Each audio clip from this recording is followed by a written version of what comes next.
variety of adult novelties, literally thousands of items that you can peruse in the privacy of your home and have shipped to your door. Plus, in the store, you can find swimwear, casual wear, underwear, everywhere. Rainbow Road is located at 109 West Grand Street near Loring Park. Gift cards are available for the hard to shop for. Go to shoprainbowrd.com.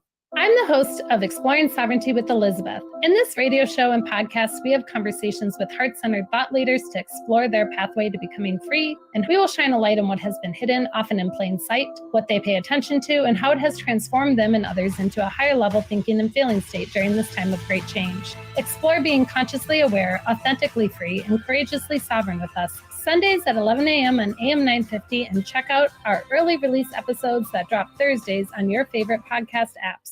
Thanks to everyone who's continued to support AM 950. Good news, the AM 950 2024 calendar is ready to go, featuring photos that took around Minnesota and important progressive dates. Members that sign up with a one-time $25 membership will receive a 2024 AM 950 calendar as a thank you. Make a one-time $50 or $100 donation. You'll get the AM 950 calendar and the brand new AM 950 tote bag as a thank you. Go to am950radio.com for all the details on the membership. That's am950radio.com. Thank you so much for supporting AM 950, the progressive voice of Minnesota. With a look at your AM 950 weather, I'm Patrick Lilia. Cloudy tonight with a low of 19, then snow expected Wednesday with a high of 26. Nightingale is your cozy, comfortable neighborhood bar and restaurant at 26th and Lyndale in Minneapolis. Come in for the famous Nightingale burger or the ginger tamari chicken wings. View their menu or place a takeout order at nightingalempls.com. Portions of the following program may be pre-recorded. The views expressed and the opinions given by the individual host, guest, random reptoid, or chupacabra may not necessarily reflect those of AM 950 Radio, its affiliates, or its sponsors. Now, it's time to step into the unknown.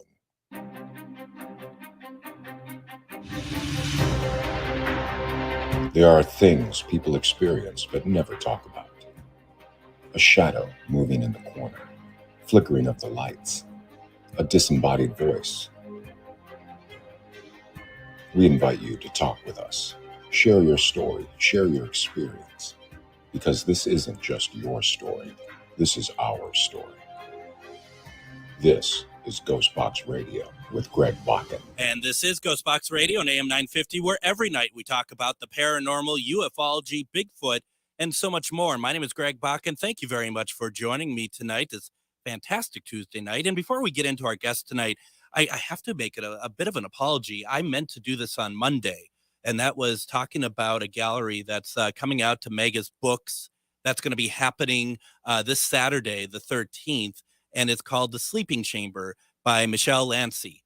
And what this is, Michelle has taken photos of all sorts of cemeteries and burial grounds around the world, and they're beautiful. And I think that these are just some absolutely stunning photography. This is going to be happening over at Mega's Books at 3:30 p.m. this Saturday, January 13th.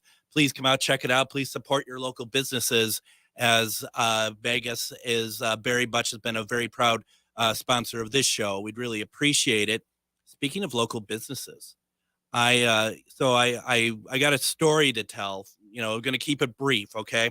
But I went over to Roseville a few weeks ago, and I went over to Mavericks, which you've heard me talk about how much I love their roast beef sandwiches. And then I saw this place next door. I've seen it many times. I never walked in there, and it's called Mr. Zero's, and I thought, well, you know what? I want to check it out. I wanted to see if there's a way that we could collaborate together, because I'm sort of into that kind of stuff as well. And I went in and I saw Mr. Zero himself behind the counter, and what I thought was going to be 15 minutes or so of just a quick conversation. I think I spent about 2.5, 3 hours there, if I'm not mistaken. It was a long conversation. It was a great conversation. But one of the things I wanted to do was bring in Mr. Zero, because we have so many things that we like. I think that there's a lot of things that we'll be talking about tonight that you're going to like. The store itself is pop culture as I've read it, but it's so much more. And I wanted to bring in Mr. Zero to talk about it. Mr. Zero, welcome to GhostBox Radio. Here I am, and here we are, and welcome to the show. And so here's the thing: you have to be in studio. I see that you needed to come out here. Normally, yes. Yes. Is it because you needed to be in my presence? Yes. I am humbled in your magnificence. That's right. There's a lot of magnificence at AM 950. So here we go. First of all, you want the truth to that? No, I don't. I have an ego, or I would not be in the entertainment business, and it is my goal to be on as many radio stations and in studio as possible. Now, do you have a booklet that you keep that you kind of check it all off? Right up here, up in the old noggin, huh? You want the list? No. So why don't you tell us what the store is about, first of all? Because I've had a lot of people, and I ask me about it. And here's the thing: I could tell them about what interests me about the store, but that's only part of it. And there are three things that you and I clearly have the love for. I know you have a love for pretty much everything, it seems like, but three things that I'm going to say that immediately connected us was the Beatles, yes, the Monkees, yes, and Doctor Who, yes. So, and there's more, but those were the three that really. I want to clarify on Doctor Who. Please do. Tom Baker, that era only, and what was her name? Leela. Yep. That was a big crush of mine in 1978, watching her on PBS. You and many others, from what I understand. Absolutely. So tell us about Mr. Zero's off of Lexington in Roseville. You're in Larpenteur? Larpenteur and Lexington. Well, I said corner. Lexington. Yeah. Okay. Well, yeah. I was half right. Well, no, I was just saying the cross street, because they always ask for the cross street. Always crossroads. Yeah. So the deal is, I was working for a different company in Minneapolis in up to 2008 into 2009, and we did a lot of reports, and the reports were showing that CD sales were somewhat declining and record sales were increasing. And I was talking to the owner, and I said, we need to get ahead of this, open a second store in St. Paul and clear out this warehouse of vinyl. He did not agree. And he said, well, why don't you go out and do this on your own? And I said, okay. But he gave me an idea to come up with an icon and a name. And I thought about it long and hard, and I'd done a fair amount of advertising. And what I came up with was, we wanted a name. It was kind of nondescript. And so I went to the Monkees, one of my favorites. Yep. Episode 52, Devil and Peter Tork. Mr. Zero ran a pawn shop. And I said, that's kind of a cool name. And I wanted something like the Joker without infringing on DC.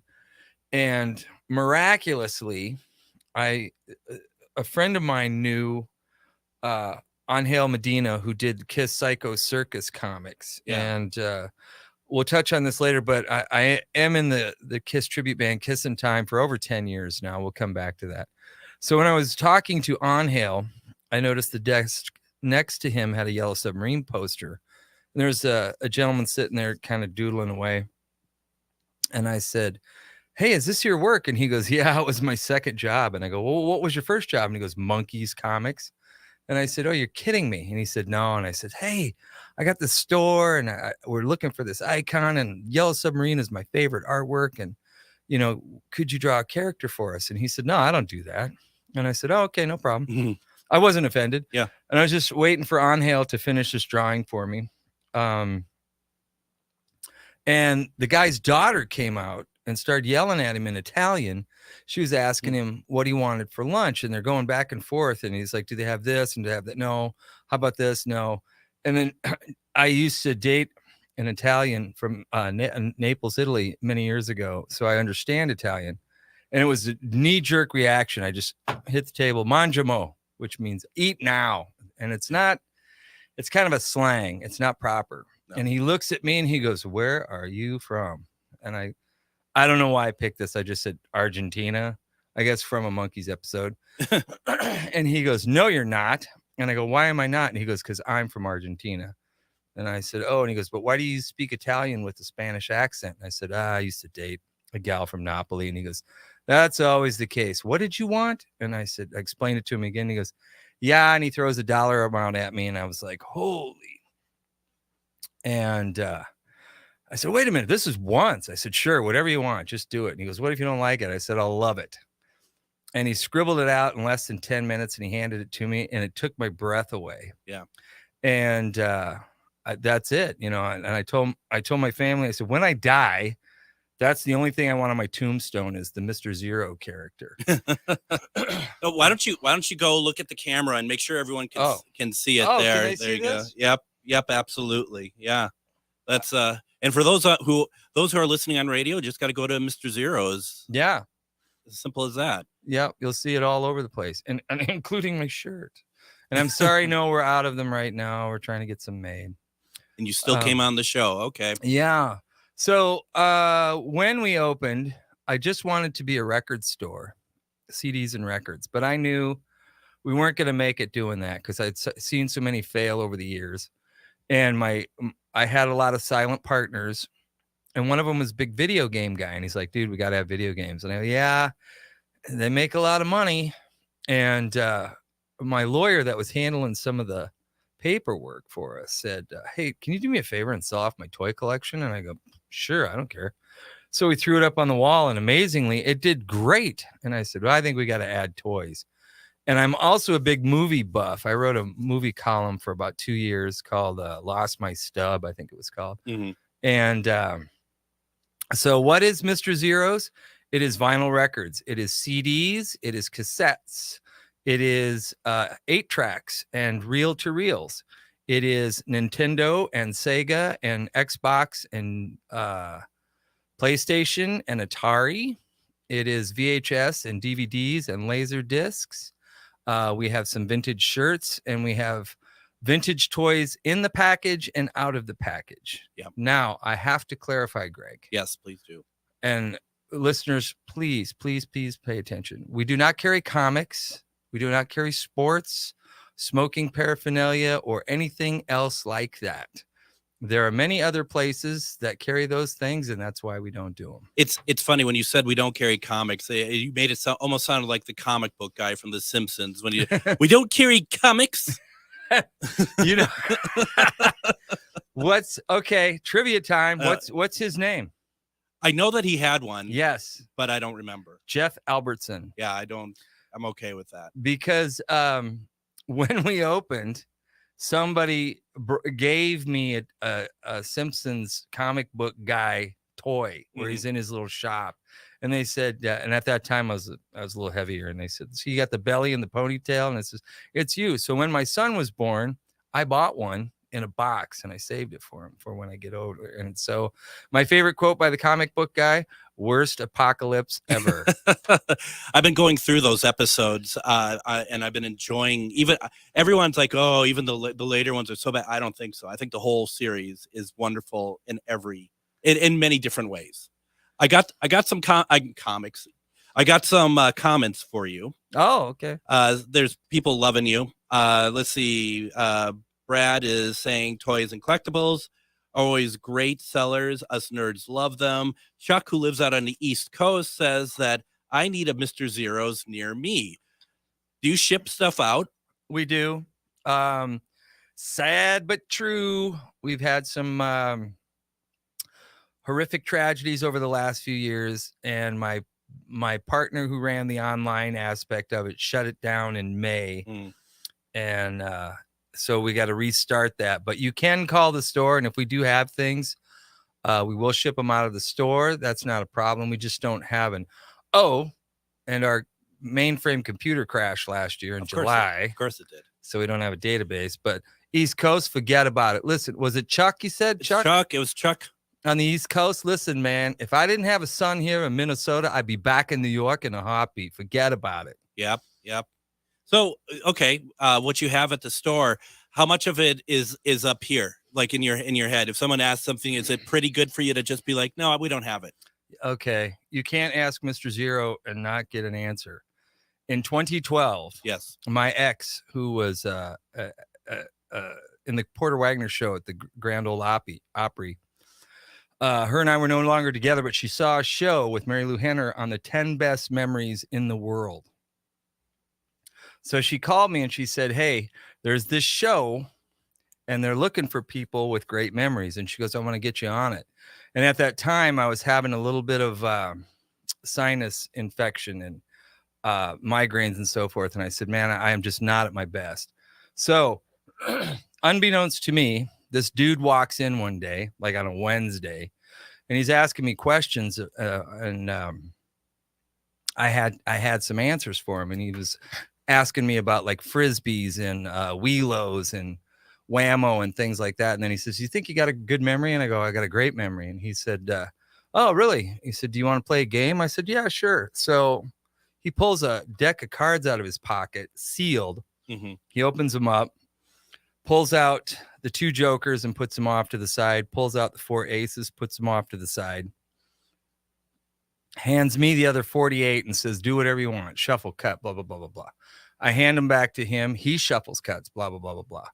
And he said, are you ready to play the game? And I said, yeah, sure. And he fans the 48 in front of me for me to see. And then he says, are you ready? I go, yeah. And he fans him again. And he goes, let's begin. And he put down a red ace and a black ace, cut the deck in half, 24 and 24. And he holds up a card that I can only see the back. And he says, you need to tell me if it's red or black. We went through the first 24 and he stops and he goes, where's the camera? And I said, well, it faces you, so I can't see the card. And he took his glasses off and he goes, I don't know how you're doing this, dude, but okay, next 12 or the next 24. So we went through the next 12 and he stops and he says, all right, I don't know what's going on here, but now you have to tell me the suit. So the last 12, I had to tell him the suit. And when we got to the end, he said, well, how do you think you did? And I said, yeah, pretty good. And he goes, I'm going to tell you the highest score ever recorded is 44 out of 48 correct. I go, okay. He says, what do you think you did? I said, 44. And he goes, absolute.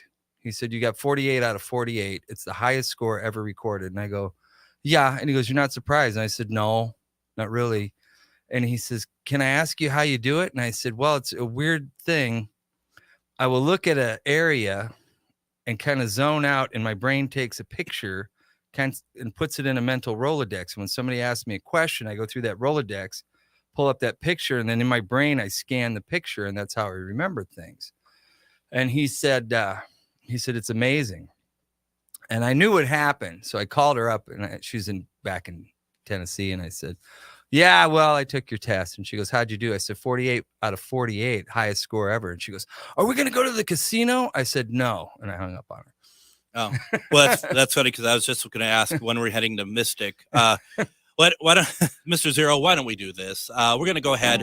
We're going to take our first break. When we come back, we're going to, I want to talk monkeys when we come back and other fun things. Plus, folks, put your comments in Facebook so that I can read them to Mr. Zero. You're listening to GhostBox Radio on AM 950. If you own a holistic or metaphysical business and are looking to expand, then you need to be listed on metamorphosisconnections.com. It's a network where you can grow with like-minded practitioners and reach new clients. Metamorphosisconnections.com is an online directory you need to list yourself and your business. Our platform makes it easy for you to create listings of your products and services, and you can also choose to list your classes, events, and so much more. Metamorphosisconnections.com helps you create weekly and monthly promotional ads targeted towards your potential clients and promotes them for you via social media and newsletter. There are clients searching for your specialty right now. Let us help them find you. Start your listing today so you can share your own unique gifts and talents by finding the level of membership that best fits your needs. Let us help you reach your clients that are searching for what you do. Visit metamorphosisconnections.com and sign up today. In the heart of the Northeast, there lies a hidden beast, a dragon's lair at the crossroad, guarded by the maiden Mother Crone. A treasure trove of spells galore, discover incense, books, jewelry, and more. Just as the oracles foretold, this is where your mystery unfolds. As the shadows creep and the veil gets thin, do not fear what lies within. Magus Books is where your journey begins. Visit us at 1848 Central Avenue Northeast in Minneapolis or online at magusbooks.com. Hello, I'm Jody, also known as Witch Jody on social media. I opened Midwest Witchery and Healing in historic Stillwater because as a nurse, I love to help others. When you come and visit Midwest Witchery and Healing, you will find everything from divination and magical services, classes to ritual tools, jewelries, handcrafted candles, witchy gear, and much more. My store is a safe environment for all on their own unique path. Look for the purple door. Find out more at MidwestWitcheryHealing.com. Hi, everyone. I'm Andy Otto with Twin Cities Pride Amplified, inviting you to join us this Saturday at 3 p.m., where we'll be discussing the 2024 Minnesota legislative session with Kat Rohn, the executive director of Outfront Minnesota. The legislative session is just a few weeks away, so it's the perfect time to talk about the upcoming bills and how you can get involved. So join us Saturday at 3 right here on AM 950, the progressive voice of Minnesota.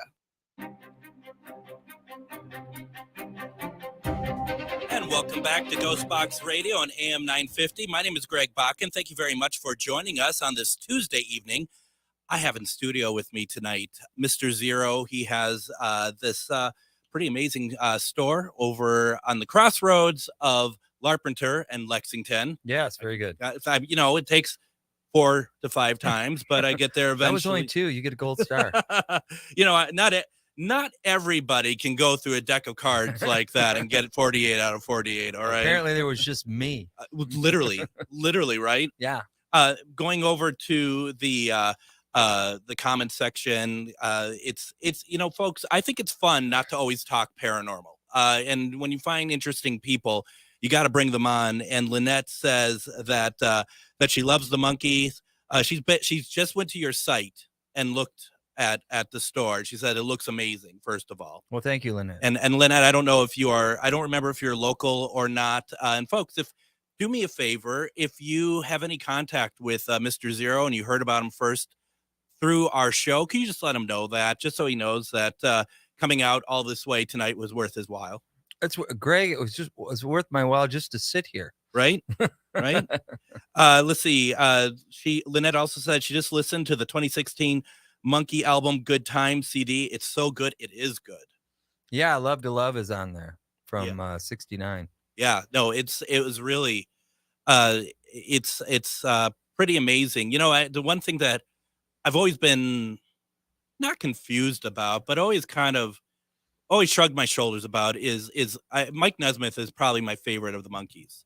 But at the same time, he frustrates me a little bit because he's always had 1 foot out, 1 foot in, basically. And for a while, it looked like both feet were out. Yeah. Oh, decades. Yeah. In his office at Pacific Arts, there was a plaque that said "No Monkeys jokes."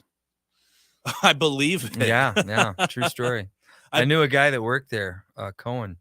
Jim Cohen worked there, and he told me about it. It seems like that at least when it comes to Good Times, that Davy Jones' death had some sort of impact to kind of get Mike back in. Would I be correct with that, or is that? You want the straight dope, as they say? This show's nothing but straight dope. So Nesmith and Jones did not get along. I never knew that, actually. Yeah. And crazy trivia, Nesmith and Jones have the same birthday, but Jones was raised by his father and Nesmith was raised by his mother. Mm-hmm. Those two, the mother and the father of the respective Monkees, they have the same birthday. That's crazy. That is crazy. So what happened was Nesmith wanted out and he wanted no part of it, the Monkees, and he just shed himself of it. And then 86, it exploded. And they had 9 albums on the Billboard charts, and they toured for a year and a half, and things were going great. And Nez came back for one show and stole the show, and Jones didn't like that. And he said, "Look, I'm the one that has carried the banner all these years while you were distancing yourself, and now you come back and you want to steal the glory. And Jones had a problem with it. And so those two really didn't get along. And then they did a full-blown reunion in 97 where they did a television show, a documentary, and they did a made-for-TV movie with different actors portraying them. And then they went on a British tour. And when they came back, the insider word was Nesmith said, I don't ever want to work with those guys again. And then he listed his reasons, which I'm not going to say. And then when Jones died, Nesmith saw, okay, now I can take control of this ship. And Torque, he was, I just saw an interview with his former manager, and she said, you can look it up on YouTube, folks. I'm quoting this from about a couple hours ago. He was very hard to work with. So Torque was, he wasn't working as much as he'd like to. So he was ready to be on board. And Mickey and Mike always got along. They worked together outside of the Monkees, after the Monkees. So that's with Jones not being at the helm, Nesmith took the helm. It's interesting because I remember, you know, how we do these YouTube, just like one video after another in the same sort of subject. I was watching a bunch of interviews with Mickey and Mike after Peter had died. And so I didn't know about the Davey and Mike thing, but Mike said in the interview, and it was with like, it was some Australian interview or a British interview. And he's like, you know, Peter and I just never saw eye to eye. And then he breaks down and starts to cry. And he's like, I don't know why I'm crying now. I guess I really do miss him. And it was really kind of a surreal moment. Well, Nez knew Torque from before the Monkees. They played the same places out in LA, Troubadour and things like that. Yeah. And Nez didn't care for him. And I think Nez was he was on a mission. He had a goal. You know, he utilized his time and money in the Monkees to better his situation. If he wasn't filming, he was in the studio recording. 67 songs, I think he did, of his own. Yep. And Torque was more of a hippie. And Torque left in December of 68, and Mike was like, good riddance. And I saw an interview with Nesmith right after Torque died, and he said, you know, I hated that guy, but I broke down crying when he died. Yeah. And, you know, the one thing I'd like to really clarify, I was not there. I do not know these guys. Right. I've met them. I've met them several times. And I even did I did a job for Jones, and I filmed a segment with VH1 with Jones, and I helped Mickey track down some of his singles for him after his divorce. But I don't know those guys, and I didn't meet, and I wasn't there. And having, like I mentioned a little bit ago, I'm in a band called Kissin' Time, and we've gone through our fair share of members, and there's reasons why some of those guys aren't with us today. You know, it's still in the band. Yep. Because when you know somebody, there's a different dynamic. And like you and I, we're looking at the Monkees from the outside in. Yep. We don't know. Yeah. So nope, makes a lot of sense. Now, Lynette also says, and this is kind of, you and I have talked about this before. It makes me very upset, actually. I saw Mickey and Mike at their last concert in Minneapolis right before Mike passed away. And you and I talked about this at your store. And that led to another story that I found very fascinating.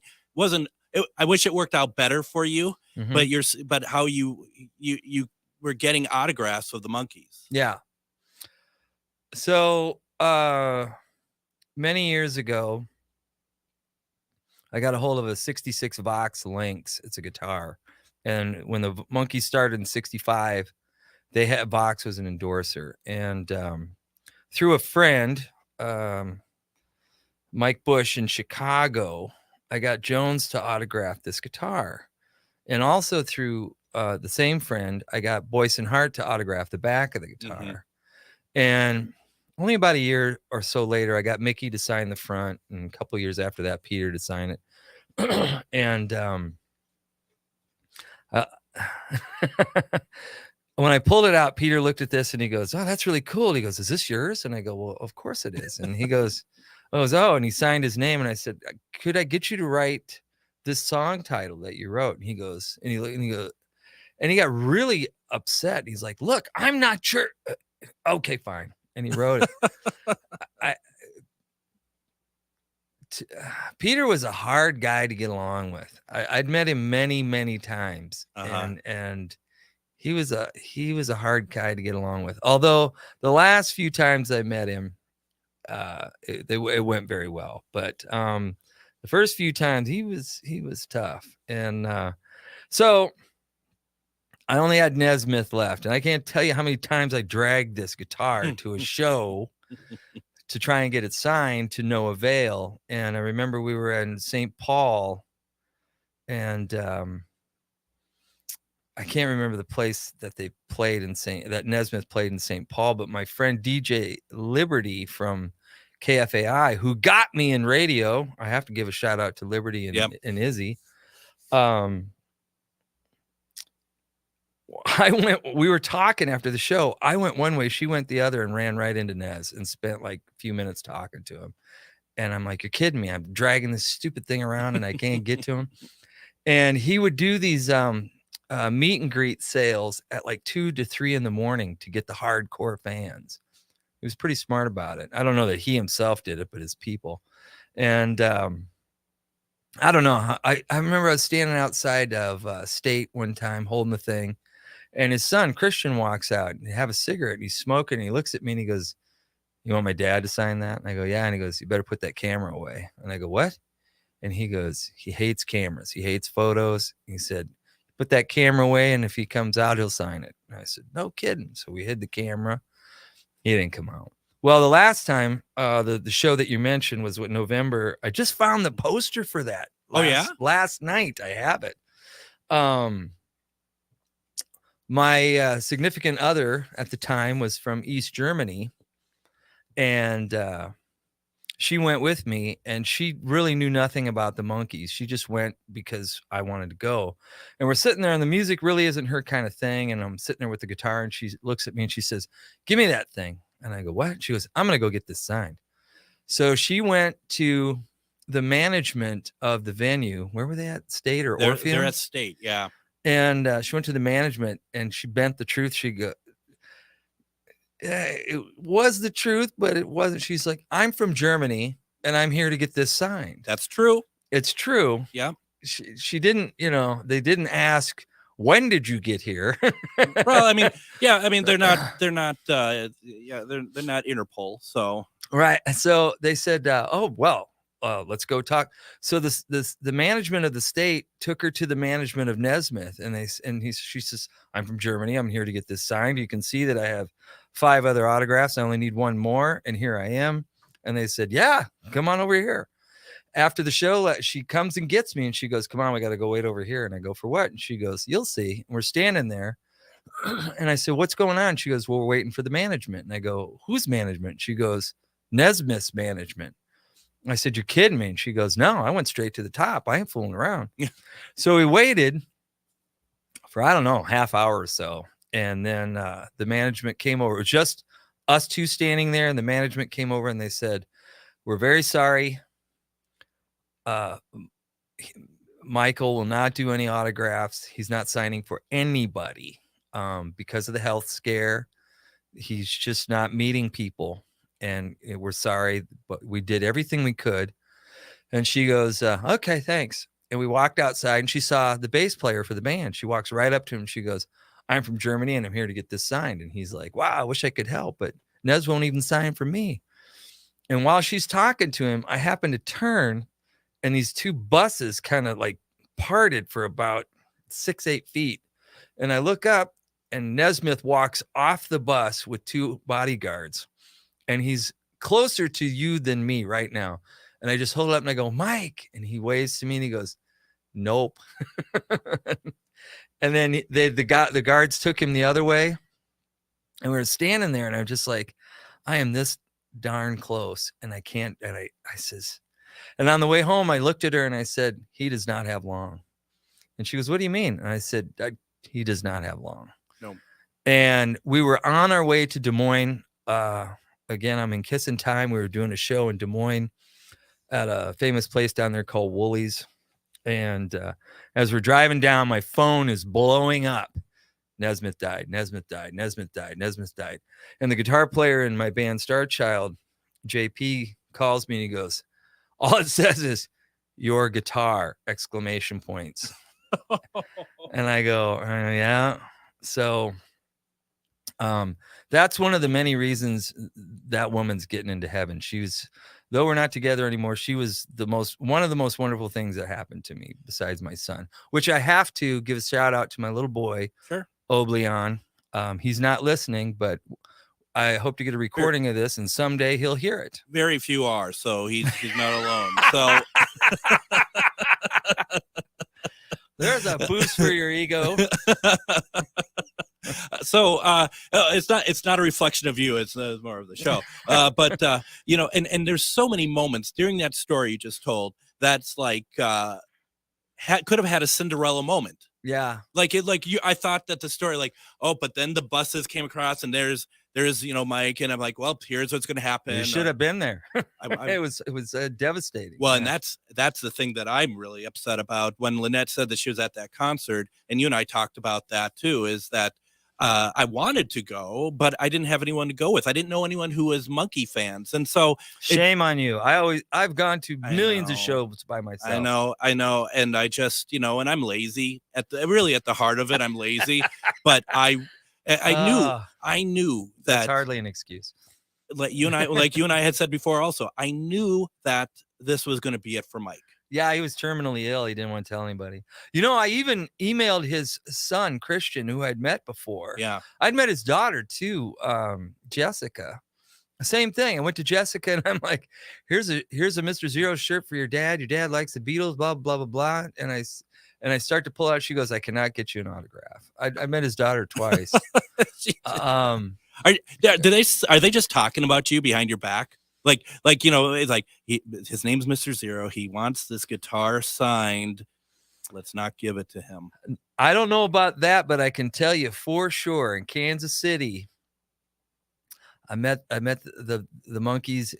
They were doing a signing in was it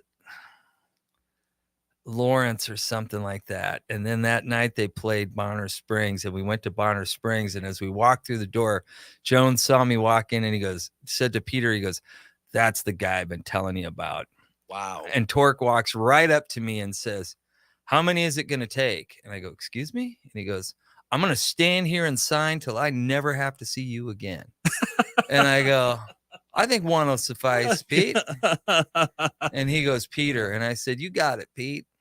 So that is awesome. But at the same time, I did a job for Jones. I want to say it was about 92.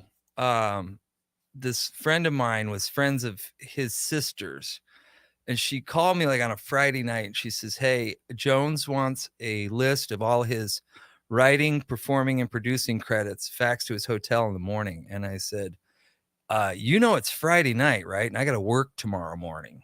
And she goes, you want this done or not? And I said, well, what's he reimbursing me with? What's my remuneration? She said, what do you want? And I said, I want a minimum 30-minute interview with him. And she said, I'll see what I can do. So I worked all through the night, got this ready, faxed it off to his hotel in the morning. And then I met him in Kansas City, and he didn't want to do the interview. No. He wanted to see the questions first. And he said, I don't want to talk about that. Which I was more curious about the 1969, 1970 period, because the first 3 years are well documented. I want to talk about the rest. He says, I don't want to talk about that. And then I was trying to get a job. I was working for Warehouse Entertainment, and I was trying to get a job with a record label, specifically Warner Brothers and Rhino Records, in the reissue department. Mm-hmm.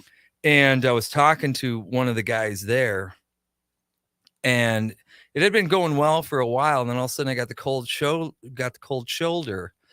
And I found out later the reason I got the cold shoulder is because the that work that I faxed into Jones was used in the deposition for him suing the record label. Oh my God. So they had my name on the deposition, and they're like, this is that guy that's helping him sue. Get rid of him.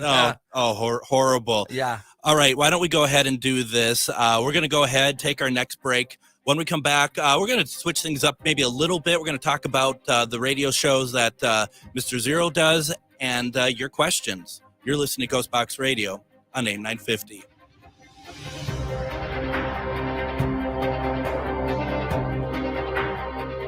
Reach your highest level of consciousness and well-being with metamorphosisconnections.com. Metamorphosisconnections.com is an online directory of the best holistic and metaphysical practitioners to help you make your most informed choices. You can search metamorphosisconnections.com for classes, events, wellness and life coaches, plus metaphysical products and shops.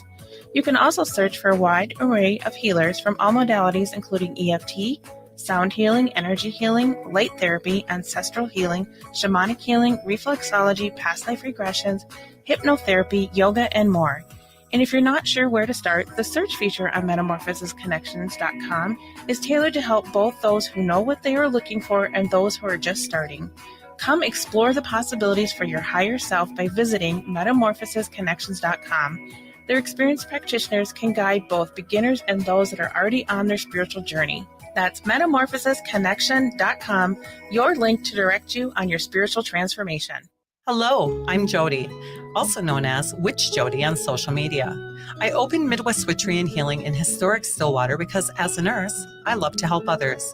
When you come and visit Midwest Witchery and Healing, you will find everything from divination and magical services, classes to ritual tools, jewelries, handcrafted candles, witchy gear, and much more.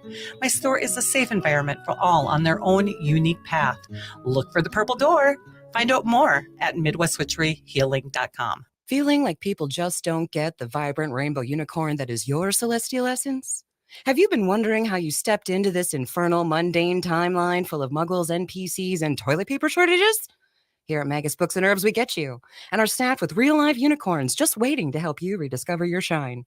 So come explore your magical side with books, herbs, incense classes, and more at 1848 Central Avenue Northeast in Minneapolis or online at magusbooks.com. With a look at your AM 950 weather, I'm Patrick Lilia. Cloudy tonight with a low of 19, then snow expected Wednesday with a high of 26. Nightingale is your cozy, comfortable neighborhood bar and restaurant at 26th and Lindale in Minneapolis. Come in for the famous Nightingale burger or the ginger tamari chicken wings. View their menu or place a takeout order at nightingalempls.com. AM 950 KTNF, St. Louis Park, Minneapolis, St. Paul.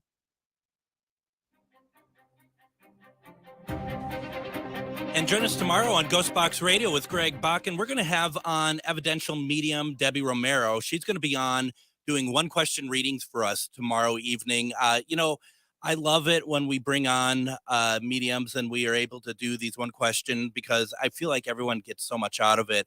That's going to be tomorrow. I've not had Debbie on before, and what I've seen of her, because she does her own Facebook Lives and she does her own shows, that she's pretty gifted, and I'm really looking forward to having some time with her. And hopefully you all can take part and submit, as always, your questions via phone, or also you can do so in the comment section as well.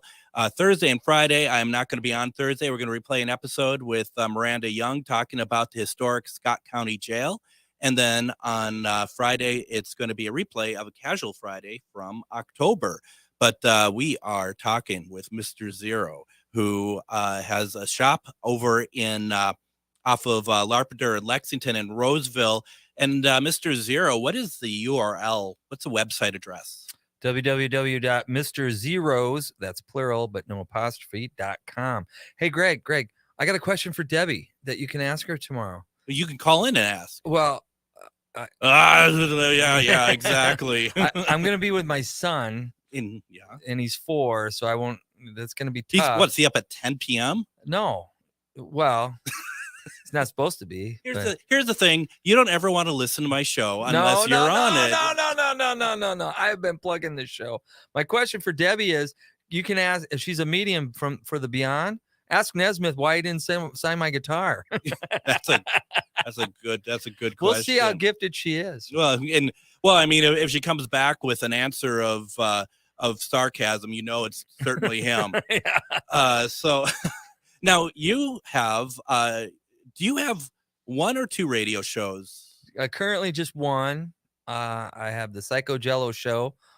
The name came from Michael Nesmith. Episode 58, Nesmith says, and I quote, "Oh yeah, that Psycho Jello stuff that everybody's talking about." So when WDGY came to me and said, well, it's really New Victoria Productions. They said, "We want a vinyl show, but you need a name for your show." And I go, "Psycho Jello." And they're like, "What's that?" And I said, "From the Monkees." And they go, "You got anything else?" And I said, "That's the name." Yeah. And so I've been on WDGY Sundays 8 a.m. since June of 2017. Just turned in episode 272. That's nothing for a guy like you that's every night. I mean, what are you at, like 5,000? No, just about 10,000. No, I don't know how many I have. I mean, one loses count after a while. It's audacious to keep counting, of course. But so what's the next episode? This Sunday is Solo Monkeys Hits. I just turned it in tonight. That's awesome. Yeah.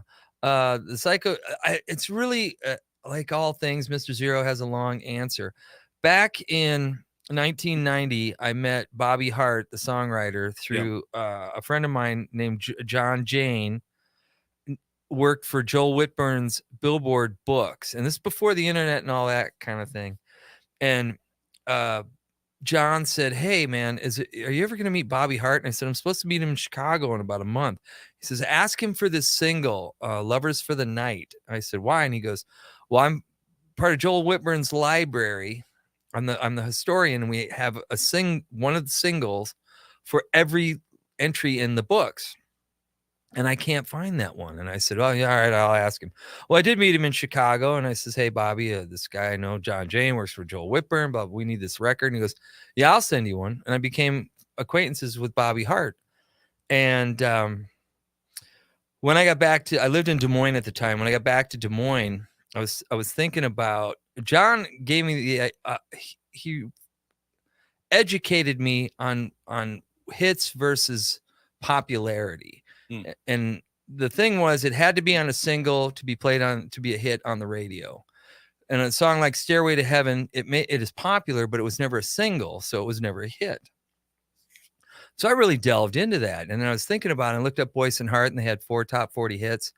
And I thought, man, people don't realize this. So I went to the local legend DJ in Des Moines, Dick Young's, on KIOA. And I said, "Dick, I want to do an hour-long show on Boyce and Hart." And I said, "What do I do?" And he says, "First, you get a producer." And I said, "Well, I don't have a producer." And he goes, "Then you can't do the show. The FCC won't allow you to play more than 2 songs by one artist in one single hour. Thank Dick Clark and Alan Freed." So I had this idea back in 92. And in 2012, KFAI DJs Izzy and Liberty Finch called me and said, "Hey, do you want to guest on our show?" I said, "Absolutely."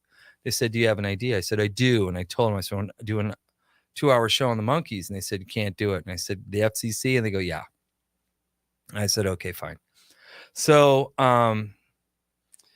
jump ahead to 2017, New Victoria Productions on WDGY came in and they said, "We're looking for someone to make a show." And I said, "I have an idea."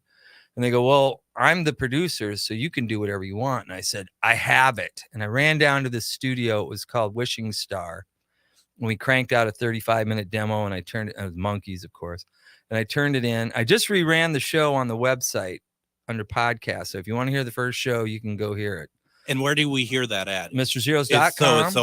It's all there. On the podcast. Got it. It's probably like the 3rd one down, the very first show, the demo that I did for WDGY. I turned it in. They're like, "Yeah, this is a pretty good idea." And they've kept me.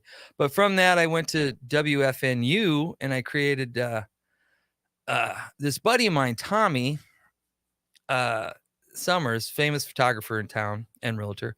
He said, "Man," he's like, we're eating lunch one day and he says, "If there's a way around that FCC rule, you're the guy." And I said, "Tommy, the law is the law. you're going to get fined. The station will get fined. I'll never, they won't touch me. I'll get blacklisted. And he goes, there's got to be a way. And one night in March, me and my then girlfriend were having a disagreement. So I was up all night stewing about it. And I went, whoa, wait a minute. So I called my buddy Izzy at KFAI and I said, book me a show, 2 hours. And he goes, what do you got? And I said, I can't tell you. And he goes, why? And I go, dude, just trust me. So I went in and he says, okay, what's the big secret?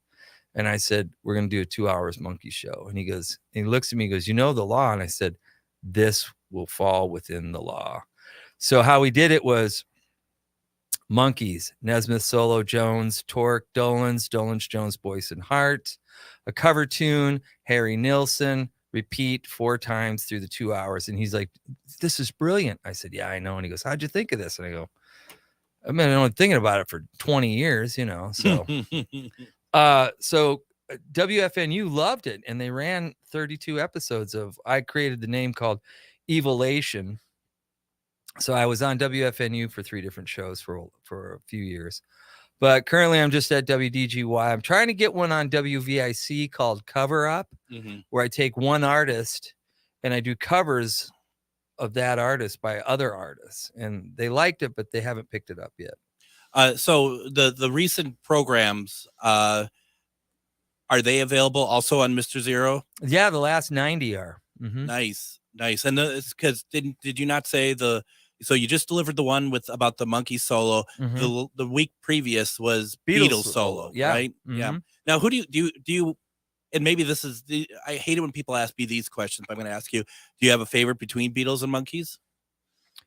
Yeah, I never liked that answer. I remember I used to write a column for a Monkees fanzine, and I remember a young lady wrote me and asked me, this is before the internet, she said, who's your favorite? And I was really put off by that question, but I didn't want to offend her, so I thought about it long and hard, and I said, I like each one for different reasons. Yeah. And so you asked me about Beatles. Yeah. You want to talk about paranormal? There's a paranormal show. I swear to God, this happened. And it's happened this weekend. George's birthday's next month, so I'm working on a George show. And I was ODing on George Sunday. Just delving into his catalog, ready to do another show. And this woman comes in and she says, do you buy magazines? I said, no. She goes, well, I got these magazines. And I said, well, you can leave them here if you want. And she goes, I got a couple books. And I said, well, let me see the books. And there was like 5 books. And the third one in was a brand spanking new George Harrison songbook in tab, hardly been opened. And I said, yes, that's paranormal. That is paranormal. I love it. And I said, yes, I will buy this from you. So I would have to say Beatles. My favorite is George. I always like George.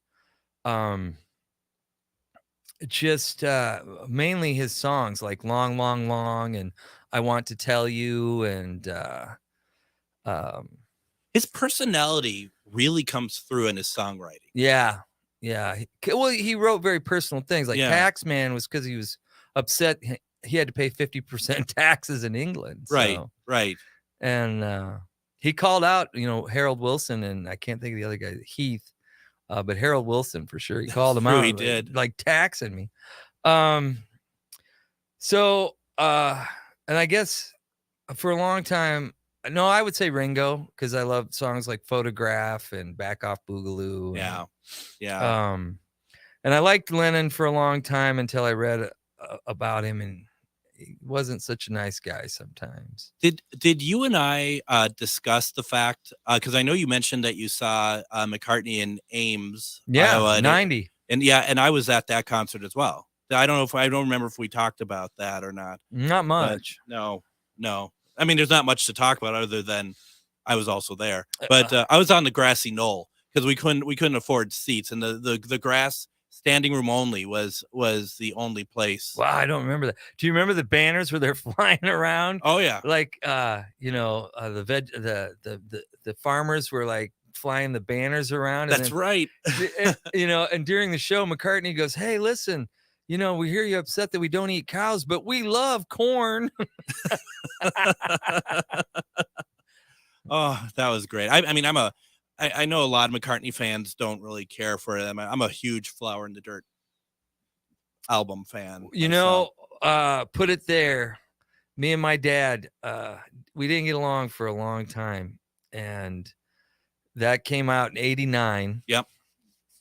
And I heard that song and he said it was about his dad.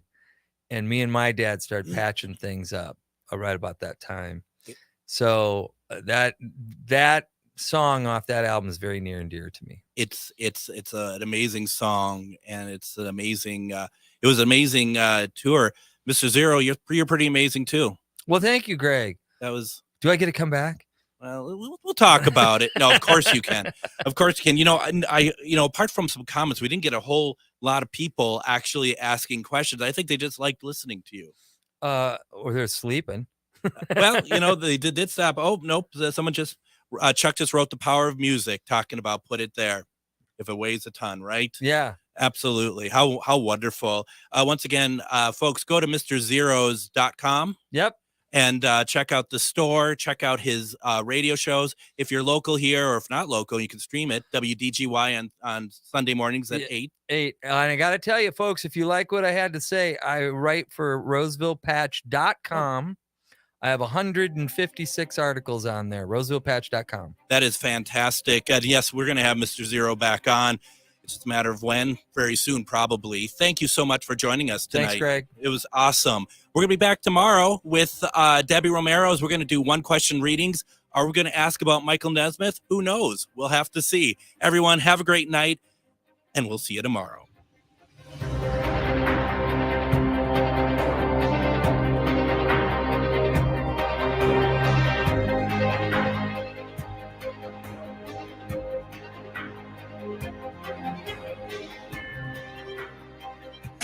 The Tom Hartman Show. Now, that's Smart Radio, AM 950, KTNF, St. Louis Park, Minneapolis, St. Paul.